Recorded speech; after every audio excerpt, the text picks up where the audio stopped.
Good morning. My name is Max Katzbeck with J. Krug & Associates.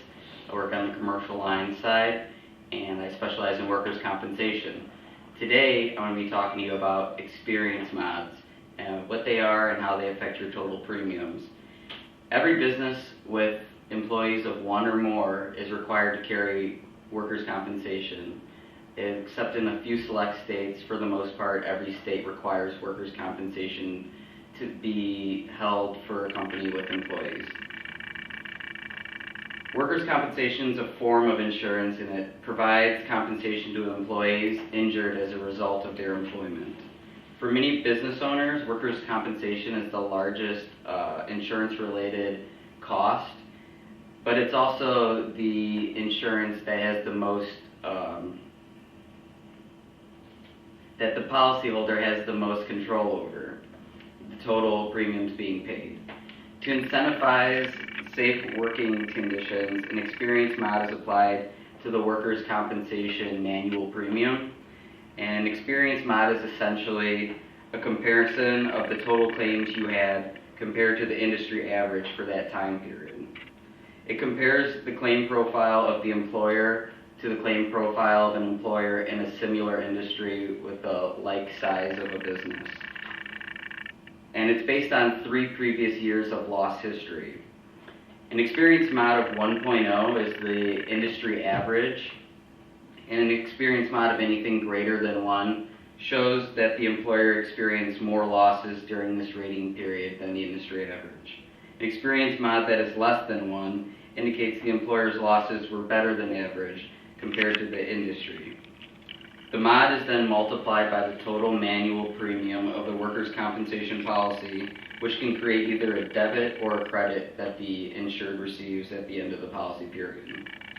For example, an employer with a workers' compensation premium of $100,000, an experience mod of 1.3 would end up paying 30% more for that same policy, a total premium of $130,000, as a way to make up for the more claims and more severe claims during that policy period compared to the industry average.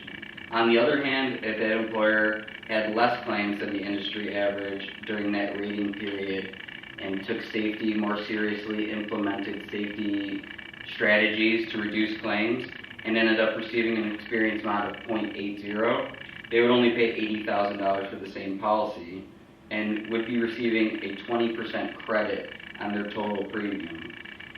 So, as you can see from this example, the cost of not prioritizing proper safety measures in the workplace and being reactive to claims instead of proactive can be very costly.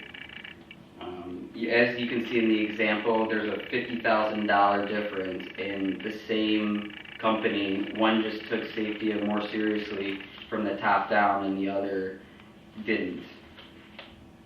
The requirements to have an experience mod, they vary from state to state, but generally a mod is granted by one of the following 2 methods. Number 1 would be having enough premium subject to experience rating in the most recent 24 months. And the second would be to achieve the established premium threshold on average over the entire experience rating period. When it comes down to it, there are a lot of factors that determine an experience mod, but the 2 main ones are claims frequency and claims severity. And one final thing to note about this is that while both of these play a big part in your total experience mod and how it's calculated, frequency has more of an impact. For example, considering 2 employers, employer A and employer B. Employer A has 1 loss totaling $50,000, and employer B has 10 losses totaling $50,000 as well.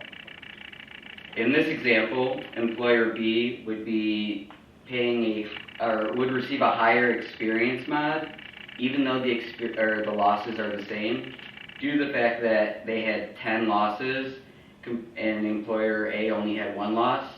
And the frequency plays more of a part in the calculation because any one of those 10 losses could have been extremely large, and it shows that safety isn't the number 1 priority of the workplace. And employer A had 1 loss totaling $50,000. This 1 loss might have been really bad, but losses do happen, and insurance carriers understand that. So as long as they were able to limit it to one, it will show up better on the experience rating. So having multiple small claims is worse than having one large one. That's basically a brief overview of the experience mod. Thanks for listening. I'm Max Katzbeck with Jake Bruggen Associates.